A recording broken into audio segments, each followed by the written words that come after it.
चलिएगा तो नमस्कार, स्वागत है आप सभी का चौहान एकेडमी के इस प्लेटफॉर्म में। आप सभी का हार्दिक स्वागत है और मैं जी सिंह चौहान आप सभी का स्वागत करता हूं इस प्लेटफॉर्म पर। तो चलिए भैया, चर्चा आज महत्वपूर्ण है और आपको बता दूं कि जो आप कुछ लोग तैयारी कर रहे हैं, किसकी तैयारी कर रहे हैं, तो आप लोग विधि अधिकारी की तैयारी कर रहे हैं, ठीक है।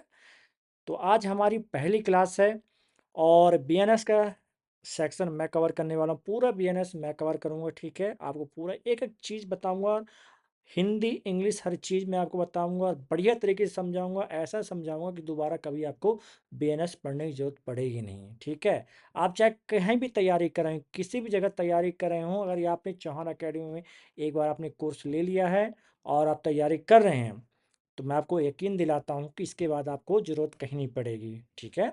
चलिए तो फिर हम स्टार्ट करें अपना। आप सभी लाइव आ जाएं, फिर हम अपना सेशन शुरू करते हैं। क्लियर बच्चों? चलिए तो ओके।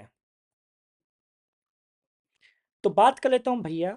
आपको सबसे पहले ये पता होना चाहिए कि आईपीसी आईपीसी को हटाकर बीएनएस क्यों लाया गया। सबसे मेन बात ये है कि क्या ज़रूरत पड़ गई कि इतने सालों से चले आ रहे आईपीसी को, ठीक है, भारतीय दंड संहिता को भारतीय न्याय संहिता में कन्वर्ट करना पड़ा। ऐसी कौन सी ज़रूरत आन पड़ी, ठीक, ऐसे कौन सी ज़रूरत आन पड़ी जिससे आपको भारतीय मतलब आईपीसी को चेंज करके बीएनएस करना पड़ा, मतलब भारतीय न्याय संहिता, ठीक है, करना पड़ा भारतीय दंड संहिता की जगह। चलिए, लेकिन बात एक, चलिए अब मैं आपको इसके रीजन बताता हूँ। आपको पता होना चाहिए भारतीय न्याय संहिता बनाने सबसे बड़ा क्रेडिट से जाना चाहिए कौन है, हमारे अमित शाह है, ठीक है। सबसे ज़्यादा जो क्रेडिट जाना चाहिए, किससे जाना चाहिए, अमित शाह को जाना चाहिए। और क्यों नहीं जाना चाहिए, ठीक है, क्यों नहीं जाना चाहिए आपको बता दूं कि जो आपका बीएनएस है, आपका बीएनएस भारतीय न्याय संहिता बहुत बढ़िया, बहुत मेजर और एकदम क्लीन है, एकदम ठीक है। कैसे सर? कुछ लोग कहना होगा कि सर कि इसमें सेक्शन तो सिर्फ चेंज हुए हैं सर। कुछ लोगों का मत होगा कि सर, हाँ, बिल्कुल सिद्धार्थ साहू जी, बिल्कुल आप बोल सकते हैं। सिद्धार्थ साहू, बिल्कुल आपको मैं लूँगा। पहले थोड़ा-सा मैं अपनी बात खत्म करूँगा, आप क्वेश्चन पूछ लीजिए, मैं आगे बढ़ता हूँ, ठीक है? तो कुछ लोगों का मत होगा, कहना होगा कि सर ये आपके बीएनएस में और आईपीसी में ज़्यादा हमें तो कोई डिफरेंस दिख नहीं रहा। आईपीसी और बीएनएस में बस फ़र्क है इतना है कि सेक्शन किसी में आईपीसी में सेक्शन ज़्यादा थे और बीएनएस से कम हो चुके हैं। पहला क्वेश्चन आपके होगा, पर ऐसा नहीं है, बिल्कुल भी ऐसा नहीं है। याद रखिएगा, मैं आपको एक चीज़ बता दूँ, ऐसा बिल्कुल भी नहीं है, इसका भी मैं आंसर दूँगा। और अगर मैं बात करूँ आईपीसी और बीएनएस को, किसे मैं आईपीसी और बीएनएस को अगर हम लोग कंपेयर करेंगे तो बीएनएस कहीं बहुत अच्छा है, क्लियर है। और आपको जैसे पता होगा कि आईपीसी में चीज़ें बहुत फैली हुई थी, मतलब यहाँ से वहाँ फैली हुई थी, ठीक है, आपकी चीज़ें यहाँ से वहाँ फैली हुई थी, जबकि आपके बीएनएस में क्या सारी चीज़ क्या सिस्टमेटिक है, क्या आपका, तो सारी चीज़ें क्या आपका सिस्टमेटिक है, क्लियर है। अब बात समझ में आ गई। अब चलिए, अब आपकी चर्चा कर लेते हैं क्या। तो सबसे पहले बात कर लेता हूँ मैं कि आपके जो बीएनएस में टोटल कितने सेक्शन, मतलब अगर मैं बीएनएस सेक्शन की चर्चा करूं तो आईपीसी में 511 सेक्शन थे आपके, कितने, तो 511 सेक्शन किसमें थे आपके आईपीसी में। वहीं बीएनएस में आपके कितने कर दिए, 358 कर दिए गए। अब आप बोलेंगे सर कि 358, 500 से 358 कर दिया गया, मतलब कुछ ये छांटा काटी की गई होगी, लेकिन ऐसा नहीं है। उन्हीं में क्लॉज जोड़ा गया है। मैं बताऊंगा, अब आपको आगे सब चीज़ें बताऊंगा। हमारी क्लास प्रॉपर तरीके से स्टार्ट होगी। आज तो इंट्रोडक्शन क्लास समझ लीजिए आपको इस प्रकार की, ठीक है। और आपको बता दूं कि भारत क्यों चेंज किया गया। आपको पता होगा कि आईपीसी में डेफिनेशन, ठीक है, जैसे ही, सी, जज, इन सब की डेफिनेशन कहीं यहाँ थी इस सेक्शन में, और फिर 100 सेक्शन के बाद उसका क्या था, आपका डेफिनेशन तो यहाँ हो गई, उसके बारे में क्राइम वहां था, दंड कहीं और था, ठीक, मतलब अलग अलग फैला हुआ था इस प्रकार के इसमें आईपीसी में, क्लियर है। चलिए, तो अब समझ में आ चुका होगा क्या रीजन है। ये ऐप पर चल रही है सिद्धार्थ साहू जी, ये सिर्फ ऐप पर चल रही है, देखिए आप ऐप पर नहीं चल रही है, ठीक है। वो डेमो के लिए थी, ठीक है, अब सिर्फ ऐप पर ही क्लास रहेगी, क्लियर। चलिए, तो अब मैं बात कर लेता हूँ। चलिए, मैं सबसे पहले बात कर लूँ। अब इंट्रोडक्शन हो चुका है। अब सबसे पहले मैं बात कर लेते हैं किसके, थोड़ा इसके बारे में तो इंट्रोडक्शन कर लेते हैं। और इंट्रोडक्शन सबसे पहले हम लोग ये तो पढ़ने याद हमारे इंट्रोडक्शन रहने वाला है कि भारतीय न्याय संहिता के उद्देश्य क्या, लक्ष्य क्या रहने वाले हैं। भारतीय न्याय संहिता के तहत नए अपराध क्या जोड़े गए हैं। भारतीय न्याय संहिता में ऐसा नहीं कि चीज़ों को सिर्फ सेक्शन को वो किया गया, नए अपराधों को जोड़ा गया है। भारतीय न्याय संहिता द्वारा आईपीसी के रद्द किए गए अपराध कौन से हैं, जो हटाया गया, जो आईपीसी में थे उन्हें हटाकर नया क्या लाया गया है। भारतीय न्याय संहिता द्वारा लाए गए कुछ अन्य प्रावधान क्या है आपके। भारतीय न्याय संहिता के प्रमुख मुख्य विशेषता क्या आपकी। भारतीय न्याय संहिता की कानूनी व्यवस्था प्रभाव क्या है आपका। भारतीय न्याय संहिता की चुनौतियां किस प्रकार हो रही हैं। भारतीय न्याय संहिता पर अक्सर पूछे जाने वाले प्रश्न भी आपसे बोलूंगा, लेकिन उससे पहले हम लोग थोड़ा देखते हैं क्या। तो बच्चों आप इसे इंट्रोडक्शन सबसे पहले हम लोग ये तो सबसे पहले हमारे इंट्रोडक्शन आपको पता होना चाहिए कि भारतीय न्याय सबसे पहले उद्देश्य क्या, लक्ष्य क्या रहने वाले हैं।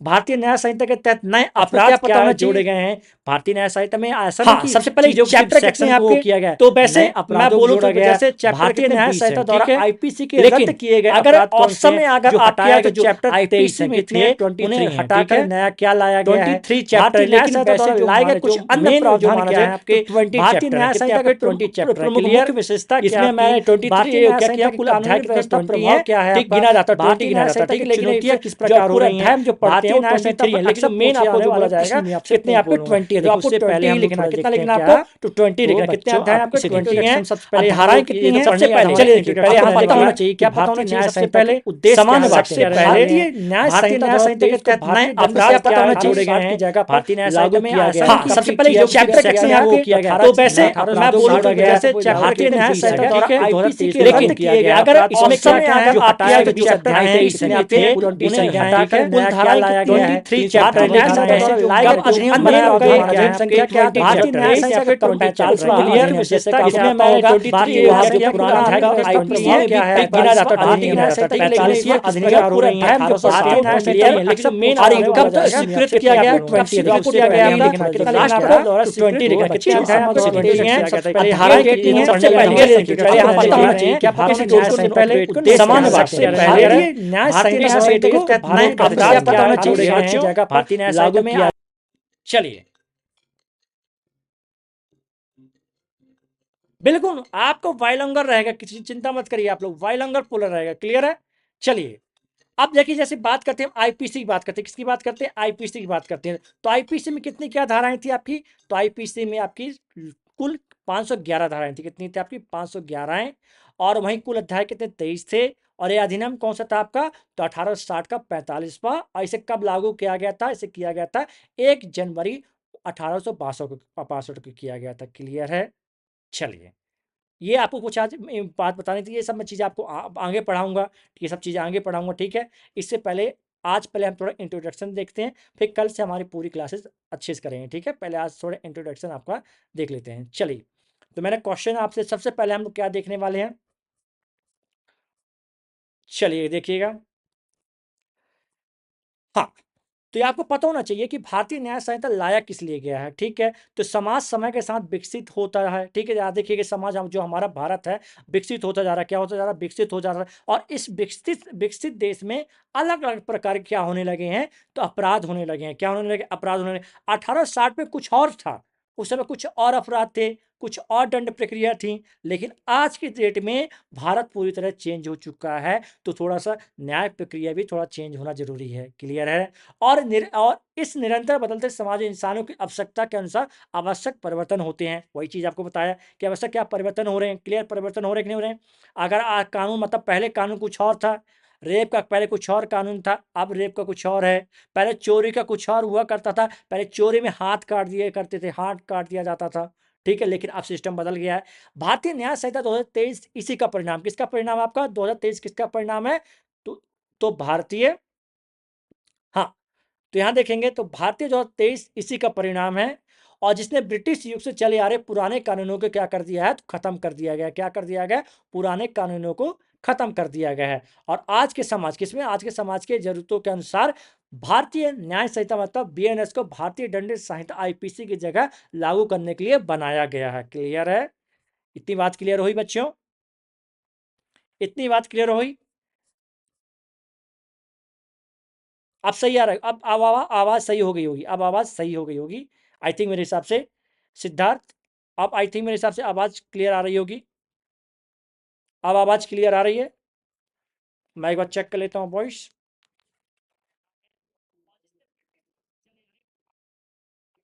हाँ, अब सही है। ओके, चलिए। तो अब मेरे हिसाब से सही हो गई, वॉइस भी सही हो गई होगी। वॉइस भी सही हो गई, ओके, वॉइस भी सही हो गई, ओके। इस चीज़ समझ में आ गई। अब देखिएगा, अब जो इंग्लिश वाले बच्चे हैं, थोड़ा-सा यहाँ देखेंगे, उनके लिए बाइलिंगुअल है। मैं हिंदी में समझाते जाऊँगा, ठीक है? हिंदी में समझाते जाऊँगा। आप लोग को इंग्लिश में पूरा एक्सप्लेनेशन दिया गया है, आप लोग एक बार देख लेंगे, ठीक है? चलिए, आगे देखिएगा, ये तो आपको बता ही चुका हूँ, ठीक है? अब हम थोड़ा-सा पहला पॉइंट उठाते हैं। पहला पॉइंट क्या है आपका? तो पहला पॉइंट उठा के देखिए, भारतीय न्याय संहिता, उद्देश्य और लक्ष्य। ये हमारा पहला पॉइंट है आज का। कौन-सा हमारा आज का पहला पॉइंट हुआ ये आपका? तो थोड़ा-सा देखेंगे। तो याद रखिएगा, तो भारतीय न्याय संहिता के उद्देश्य और लक्ष्य क्या है भैया आपके? तो भारतीय न्याय संहिता के उद्देश्य और लक्ष्य क्या है आपके? तो ये आपको बताना है। तो आज के समय में नागरिकों को ऐसे नए कानून की आवश्यकता है।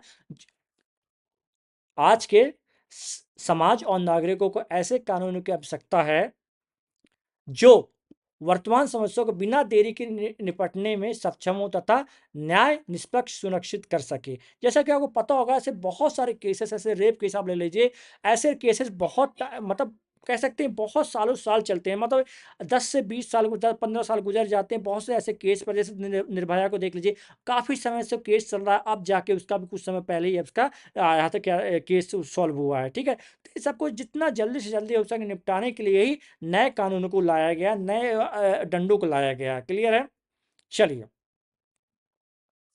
देखें, पुराने पुराने आपराधिक कानून ऐसा करने में अक्षम थे, मतलब कुछ करने में थे, ऐसी बात नहीं, लेकिन कुछ करने में अक्षम थे, मतलब उतने बाध्यकारी नहीं थे। मतलब सारी चीज ढूंढनी पड़ती थी, किसी अपराध के क्या है, फिर आपके क्या दिया जाए क्या नहीं दिया जाए, मतलब स्पष्टीकरण से पूरा नहीं होता था। क्यों नहीं होता था? क्योंकि 1860 का कानून था वो, ठीक है? और उसमें नए जमाने की नई चीजों की कोई भी आपराधिक क्या मतलब कह सकते हैं कानूनी तौर पर कुछ भी व्याख्या नहीं थी। क्लियर साफ बात ये बताया जाए तो। अब देखिएगा, जिसके परिणाम स्वरूप 2023 में संसद ने भारतीय न्याय संहिता को नए आपराधिक कानून प्रदान करने के उद्देश्य से अधिनियमित किया गया, ठीक है? अब क्यों लाया गया? तो आपको अच्छे से पता चल गया कि इसका कारण क्या है। अगर आप मेंस भी लिखेंगे, सिविल जज की भी तैयारी करें, किसी चीज़ की तैयारी करें, तो ये कारण आप लोग लिख सकते हैं कि आखिर लाया क्यों गया है। क्योंकि आज का हमारा समाज क्या हो चुका है, विकसित हो चुका है और नए कानून की आवश्यकता है। ऐसे बहुत सारी जो समस्याएं हैं जिसका निपटाना इसमें किसमें आपके इसमें नहीं है, किसमें आपके इस पुराने वाले आईपीसी में नहीं है, ठीक है? तो पुराने आपराधिक कानून ऐसा करने में अक्षम थे। इसके जिसके परिणाम स्वरूप क्या 2023 संसद ने भारतीय न्याय संहिता बता बीएनएस लाया। क्या लाया आपका? बीएनएस लाया। क्लियर है प्यारे बच्चों? और इसके द्वारा भारतीय दंड संहिता 1860 की जगह ली गई। क्लियर? All clear? बहुत बढ़िया। चलिए, मैं अब आगे बढ़ता हूं। आई थिंक क्लियर हो चुका होगा इतना। अब ये थोड़ा, अब लो जो बच्चे इंग्लिश में हैं तो थोड़ा सा इंग्लिश में देख लीजिएगा आप सभी, ठीक है? Today citizen need a new law that can deal with current problem without delay and ensure fair justice. ठीक, तो ये आप लोग किससे देख लीजिएगा, आप लोग खुद पढ़ लीजिएगा। मैं डबल डबल रिपीट करके पढ़ाऊंगा तो मजा नहीं आएगा, ठीक है? तो इसे इंग्लिश आप लोग देख लीजिए, हिंदी में पढ़ा देता हूँ। क्लियर? हिंदी से क्या रहेगा, मैं अच्छे से आपको समझा पाऊंगा, क्लियर कर पाऊंगा। क्लियर है बच्चों? चलिएगा, अगला पॉइंट देखिएगा। अब अगला पॉइंट क्या है, आप देखिए अगला पॉइंट क्या है कि अब क्या भारतीय न्याय संहिता के तहत नए अपराध क्या जोड़े गए, नए अपराध क्या जोड़े गए। अब इस पॉइंट को हमें देखना है, क्या देखना है? भारतीय न्याय न्याय संहिता के तहत नए अपराध कौन कौन से जोड़े गए हैं, ये देख लीजिए जरा। ये देखिए, हाँ, तो भारतीय न्याय संहिता के तहत नए अपराध कौन से हैं आपके? सबसे पहले कौन सा जोड़ा गया है, अपराध जोड़ा गया है? सबसे जो लेटेस्ट चल रहा है, क्या चल रहा है? सबसे लेटेस्ट जो इशू चल रहा है हमारे भारत में, मध्य प्रदेश में, हर जगह, हर स्टेट में, शादी का झूठा वादा करके क्या करते हैं, शारीरिक संबंध बना लेते हैं। ये जो कि आजकल नॉर्मल चीज हो चुकी है। क्या हो चुकी है आजकल? नॉर्मल चीज क्या हो चुकी है। आपका पहला पॉइंट क्या है आपका? तो पहला पॉइंट याद रखिएगा, कहते हैं कैसा होता है कि जब कोई कह सकते हैं, तो मैं पूरे सिंपल सा तौर पे बताऊं, जब कोई लड़का लड़की, ठीक है, जब रिलेशन में आते हैं, ठीक है, कैसे में आते हैं, रिलेशन संबंध में आते हैं, तो एक दूसरे से क्या क्या संबंधिक इस संबंधक शारीरिक संबंध स्थापित करना चाहते हैं। लेकिन ठीक है, कई बार क्या होता है, लड़की को मंजूर नहीं होता, ठीक है, लड़की ये चाहती है कि उसका मतलब लाइफ सेफ रहे, ठीक है, तो वो शर्त रखती है कि आप जब तक शादी का वादा नहीं करें, जब तक शादी आप मुझसे नहीं करें, मैं आपसे शारीरिक संबंध नहीं करूँ। तो क्या करते हैं, जो पुरुष होता है, पुरुष क्या कहता है कि मैं शादी करूंगा आपसे, ठीक है, शादी कहकर, वादा करके, ये कहकर, झांसा देकर क्या करता है, उसे शारीरिक संबंध बनाता है, अब बाद में मुकर जाता है, तो ये अपराध होगा। क्लियर है, इसे जोड़ दिया गया, ये सबसे लेटेस्ट है, याद रखिएगा, जितने लोग ध्यान से सुन रहे हैं, तो याद रखिए किसके अनुसार, तो भारतीय न्याय संहिता की कौन सी, 69 के अनुसार, किसके, आपका 69 के तहत शादी का झूठा वादा करके शारीरिक संबंध बनाने पर अब 10 साल की कैद होगी, कितने, 10 साल की कैद और जुर्माने का प्रावधान है। क्लियर है, पहले ऐसा नहीं था प्यारे बच्चों, पहले ऐसा कुछ भी नहीं था, पहले ऐसा कुछ नहीं था। तो धारा नोट कर लीजिए कि अगर शादी का झूठा वादा करके अगर शारीरिक संबंध कोई बनाता है, तो धारा कौन सी आपकी 69 लगेगी, कौन सी लगेगी, धारा 69 के तहत आपको क्या किया जाएगा, 10 साल की सजा और आपको जुर्माना दिया दिया जाएगा। ठीक है, क्लियर, क्लियर होता जा रहा है, बहुत बढ़िया, चलिए चलिए, बहुत शानदार, ठीक, इतनी चीज समझ में आ गई होगी। पहला कानून कौन सा बना है आपका, पहला कानून देख लीजिए आप कौन सा बना है, और आराम से समझ में आ गया होगा, ठीक है। और इसका पूरा बाइलैंग्वेज आपको कहाँ मिल जाएगा, नेक्स्ट पेज में, ठीक है, बाइलैंग्वेज आपको कहाँ मिल जाएगा, नेक्स्ट पेज में मिल जाएगा, और आपका हिंदी यहाँ रहेगा, ठीक है। चलिए, एक तो ये हो गया पहला कानून जो बना, किसमें, भारतीय न्याय संहिता बीएनएस में बना है, ठीक है। अगला देखिएगा, अगला कानून क्या है, भीड़ द्वारा, क्या आपका, भीड़ द्वारा हत्या, क्या आपका, तो भीड़ द्वारा हत्या। क्लियर, अब याद रखिएगा, पहले ऐसा सिस्टम हुआ करता था, पहले क्या होता था, भीड़ में किसी को मार पीट के क्या कर दिया जाता था, मार के चला जाता, मतलब किसी एक को घेर कर काफी 10 से 12 लोग मार पीट के उसे मार डालते थे, ठीक है। अब उसमें सजा किसको दी जाए, पता नहीं, सजा किसको दिया जाए आखिर, पूरी भीड़ थी, क्या लिख दिया जाता था, लिख दिया जाता था पहले कि भीड़ के कारण ये मारा गया है, कोई सजा निर्धारित नहीं थी। क्लियर, लेकिन अब ऐसा नहीं है, जाति, पंथ, धर्म और समुदाय के आधार पर भीड़ द्वारा हत्या जैसे अपराध के लिए अब आजीवन कारावास या कि मृत्यु दंड का प्रावधान कर दिया गया है। क्लियर है, कौन सा कर दिया गया आपका, तो मृत्यु दंड, आजीवन कारावास या मृत्यु दंड का कारावास कर दिया गया, भीड़ द्वारा अगर हत्या होती है तो, जो पाया गया तो उसे आजीवन या कि मृत्यु दंड की सजा मिलेगी भैया, इस चीज को याद रखिएगा। चलिए, अगला कानून कौन सा आपका, तो अगला कानून है संगठित अपराध, कौन सा आपका, तो संगठित अपराध, ठीक है। तो जैसे कि भारतीय, जैसे संगठित अपराध से आप सब समझ रहे होंगे कि मान लीजिए मेरे प्यारे बच्चों, मेरे जो जितने देख रहे हैं, संगठित अपराध मतलब पहले ऐसा हुआ करता था कि मैं और आप, ठीक है, कोई कहीं डाका डालने जा रहे हैं, कहाँ डाका डालने जा रहे हैं, ठीक है। अब सोचा किसने है, प्लान किसने बनाया, एग्जीक्यूट कौन कर रहा है, तैयारी कौन कर रहा है, लेकिन आप दूसरे बंदे जो उनके साथ चले गए, क्या आपका काम सिर्फ क्या, आपने उसका साथ दिया, तो आप न्यायालय में ये नहीं कह सकते हैं कि साहब हम, इसका सारा प्लान था, ये घुसा था, मैं तो इसके साथ गया था। न्यायालय ने बोल दिया है कि अगर आपने साथ गए हैं तो आप बराबर के जिम्मेदार रहेंगे, चाहे आपका 100 में 1% क्यों ना हाथ हो, लेकिन आप दोनों का बराबर ही क्या रहेगा, बराबर इक्वल रहेगा, क्या आपका दंड, ठीक, दंड बराबर रहेगा, चाहे आपने कितना अपराध किया हो, चाहे कितना छोटा किया हो, चाहे बड़ा किया हो, दोनों को बराबर सजा दी जाएगी। अगर दोनों में किसी एक को छोड़ा जाएगा तो दूसरों को भी छोड़ा जाएगा। क्लियर है बच्चों, चलिए, आई थिंक क्लियर हो चुका होगा। अब मैं वही वहीं पर चल रहा हूं, वहीं पर देखिए आप जरा, देखिए, तो भारतीय न्याय संहिता की धारा कितनी, आपकी धारा 111 क्लॉज एक उपधारा, ठीक है, किस कौन सा बता, भारतीय न्याय संहिता बीएनएस की धारा 111 क्लॉज एक में अपहरण, सबसे पहले अपहरण में, ठीक, अगर अपहरण में आप शामिल हैं, ग्रुप में शामिल हैं, चाहे 2 या 3 हो या कि कई सारे हों, तो उसमें सेम सजा मिलेगी। डकैत में, लूट में, जबरन वसूली में, आदि जैसे संगठित अपराधों को परिभाषित किया गया है, जिनके लिए 5 वर्ष से आजीवन की सजा के साथ 5 लाख का जुर्माना का प्रावधान भी है। तो याद रखिए कि आपका तो 5 क्या आपका तो आपका 5 लाख जुर्माना और 5 साल की सजा है आपका, अगर आप लोग अपहरण करते हैं, डकैती करते हैं, लूट करते हैं या किसी के साथ जबरन वसूली करते हैं तो। क्लियर? इतना पॉइंट क्लियर हो गया? इतना बताएं, इतना क्लियर हो गया ना?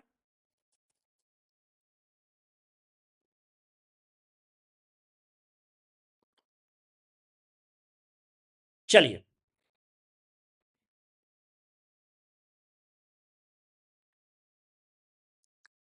ओके।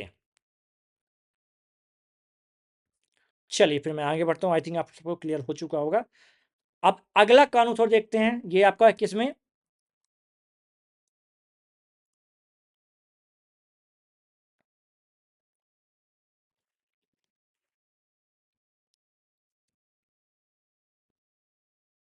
क्लियर हुआ कि नहीं हुआ बच्चों, पहले बताते चले आप लोग सभी।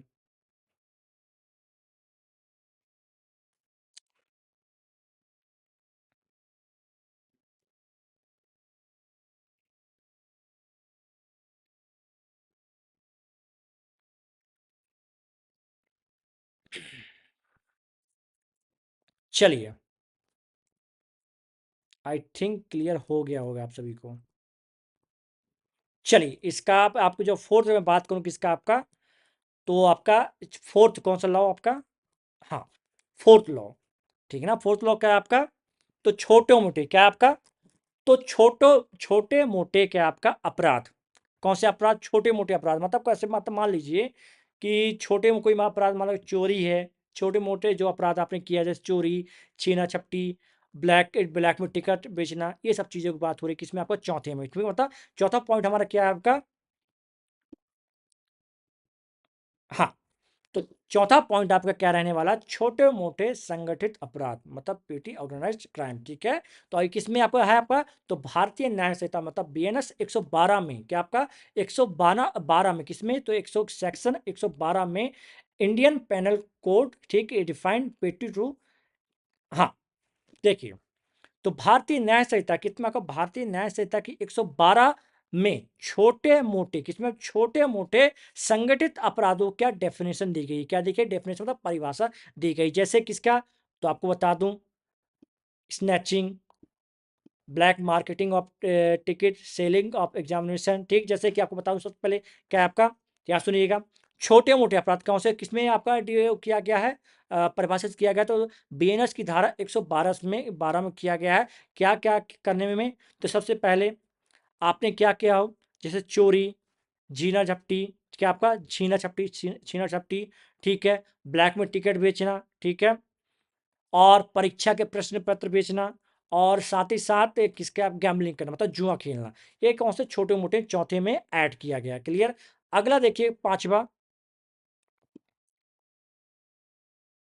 पांचवा टेररिस्ट एक्ट, ठीक है, जो टेररिस्ट एक्ट में आपको बता दूं, तो आतंकवादी कृत्य, क्या आपका आतंकवादी कृत्य है, क्या आपका इसका जो हिंदी मतलब क्या होगा, आतंकवादी कृत्य होगा, जिसे सेक्शन इसमें आपका, तो बीएनएस की धारा 113 में, क्या आपका बीएनएस की धारा 113 में डिफाइन किया गया, मतलब परिभाषित किया गया, जिसके अनुसार क्या आपका,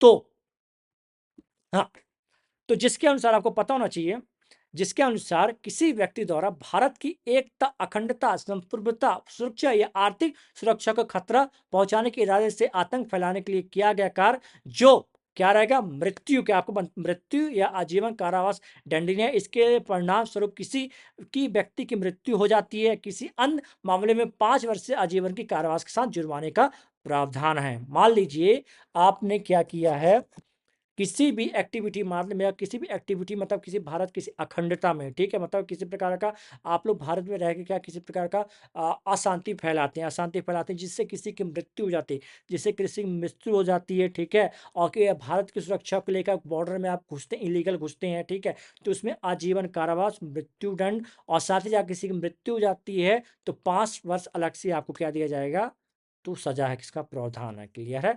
आखिरी जो हमारा जोड़ा गया है, आखिरी जोड़ा गया है हमारा, तो आत्महत्या का प्रयास आपका कौन सा? आपका तो आत्महत्या का प्रयास मतलब अटेम्प्टिंग सुसाइड। क्या आपका? तो अटेम्प्टिंग सुसाइड जोड़ा गया है। कौन से जोड़ा गया है? तो आपका अटेम्प्टिंग सुसाइड जोड़ा गया। और किसी धारा की धारा में जोड़ा गया आपका? तो जोड़ा जोड़ा गया आपका बीएनएस की 226 में। किसमें? आपका बीएनएस की 226 में जोड़ा गया है। क्लियर है?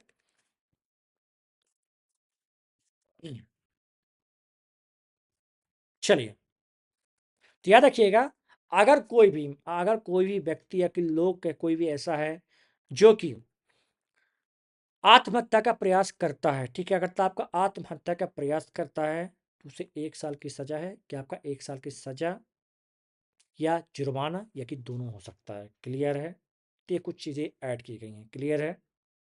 चलेंगे अगला आप देखेंगे जरा, अगला आप देखेंगे थोड़ा सा, अगला कौन सा देखेंगे साहब?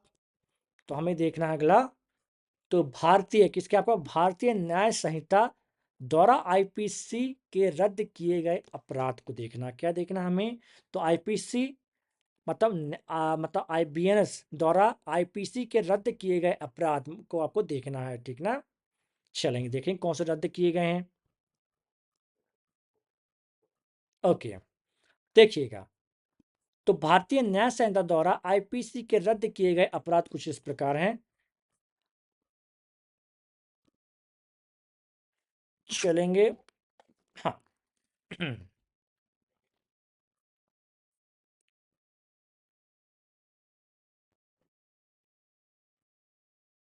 ओके, चलिए देखिए कौन से हटाए गए हैं। सबसे पहले देखिएगा, तो अप्राकृतिक यौन संबंध। कौन सा आपका? अप्राकृतिक यौन संबंध। भारतीय न्याय संहिता ने अप्राकृतिक यौन संबंध से संबंधित भारतीय दंड संहिता की धारा 377 को किसी ऐसे प्रावधान के उपलब्ध कराए बिना ही हटा दिया जो कि पुरुषों के साथ होने वाले यौन अपराधों से निपटने में सक्षम है। पहला इसे ही हटाया गया है। दूसरा व्यभिचार। क्या आपका? तो व्यभिचार क्या आपका? तो अननेचुरल सेक्सुअल ऑफेंस। क्लियर है? चलेंगे, अगर अगला देखेंगे, व्यभिचार। तो क्या आपका? तो व्यभिचार है। क्या है आपका? तो एडल्ट्री। ठीक है, तो आईपीसी की धारा 400 किसकी तहत? आईपीसी की बात कर रहा हूं, आईपीसी की धारा 497 को लैंगिक असमानता के आधार पर सुप्रीम कोर्ट ने 2018 में रद्द कर दिया था। आपको याद होगा। अब भारतीय न्याय संहिता द्वारा इसे हटा दिया गया। कैसे हटा दिया गया? इसे हटा दिया गया, रिमूव कर दिया गया। अब तीसरा कौन सा आपका? ठग है। क्या आपका? ठग है। ठग यानी ठीक ठाक। तो भारतीय न्याय संहिता से आईपीसी की धारा 310 को हटा दिया गया, जिसमें ठग की परिभाषा दी गई थी। क्या दी गई थी? तो ठग की परिभाषा दी गई थी, इसे भी हटा दिया गया है। क्लियर है? चलिए बच्चों, तो आज इंट्रोडक्शन क्लास थी। मैं आशा करता हूं कि आपको मेरा जो इंट्रोडक्शन पसंद आया होगा। ठीक है, और अगर क्लास पसंद आई हो तो अच्छी बात है, कल मुझे बताइए कैसे क्या क्लास लग रही है आपको। ठीक है, और ये कल से क्लास तो लगभग आपकी कल से क्लास रहेगी, लगभग लगभग कितनी कल से क्लास रहेगी? लगभग 40-45 मिनट की क्लास रहने वाली है। ठीक है, आज तो मैं आपको एक तरीके से एक इंट्रोडक्शन देने आया था। ठीक है, इंट्रोडक्शन देने आया था। सारे जितने भी कॉन्ट्रैक्ट एक्ट हैं सारे के आपको क्या मिल जाएगा? सारा डेमो मिल जाएंगे, और तमाम आपके धीरे धीरे करके सारे क्लासेस चलना स्टार्ट हो जाएंगे। क्लियर है? तो कल से आप लोग कितने बजे से मिलना है आपको? तो कल शाम को 7 बजे से क्लास आपको शुरू होगी, लगभग आपकी चलेगी 10 बजे तक क्लास चलेगी। तो आप लोग जरूर ज्वाइन करिएगा। ठीक है, और आशा करता हूँ कि मेरे द्वारा दी गई जानकारी आपको पसंद आई होगी, और इसी प्रकार आप लोग बने रहेंगे। अच्छे पीडीएफ, अच्छा कंटेंट दिया जाएगा, जिससे कि हर एक चीज़, कोई भी चीज़ आपसे छूटी नहीं जाएगी। मैं पूरी कोशिश करूंगा, और मैं आपको बता दूं कि आप लोगों के लिए बढ़िया बढ़िया क्या नोट्स भी रेडी किए जा रहे हैं। ठीक है, बढ़िया बढ़िया नोट्स भी लीगल एकदम क्या किए जा रहे हैं, नोट्स तैयार किए जा रहे हैं, जिसमें आपको अच्छे तरीके से पढ़ाया जाए कि अपराध क्या होते हैं, क्या नहीं होते, तमाम चीज़ें होती हैं। ठीक है, ये क्या किस कारण से अपराध किया जाता है। ठीक है, यहाँ पर हम लोग क्या देखेंगे, यहाँ पर हम पूरा एक एक चीज देखेंगे। धारा 1 से समझेंगे, धारा 2 क्या है समझेंगे, धारा 3-4 क्या, क्लॉज क्या है, सब हम अच्छे, बहुत अच्छे तरीके से समझेंगे। सब तमाम चीज़ों को हम लोग बहुत अच्छे से पढ़ने वाले हैं। क्लियर है? तो आप लोग बिल्कुल भी चिंता मत करिएगा मेरे बच्चों। ठीक है, आप लोग बिल्कुल भी चिंता मत करिएगा, हम बहुत ही शानदार तरीके से पढ़ेंगे। याद रखिएगा इस चीज़ को। क्लियर है ना? चलिएगा, तो फिर मिले कल आप लोगों से। कल मिलते हैं हम लोग करेक्ट कितने बजे? 9 बजे मिलेंगे। कितने मिलेंगे? तो करेक्ट 9 बजे मिलेंगे। जो हमारी क्लास रहेगी आज तो थोड़ी जल्दी होगी, क्योंकि आज टीचर की तबीयत ठीक नहीं थी, इसलिए आज जल्दी क्लास होगी। हमारी जो क्लास रहती है पर डे 9 बजे रहेगी, रात को 9 बजे, ठीक है? तो रात को 9 बजे को करेक्ट मिल जाया करिए आप सभी, ठीक है? थैंक यू वर्षा जी, ठीक है? जितना जल्दी हम लोग स्पीड में चलेंगे, ठीक है? चलिए फिर मिलते हैं कल आप सभी से।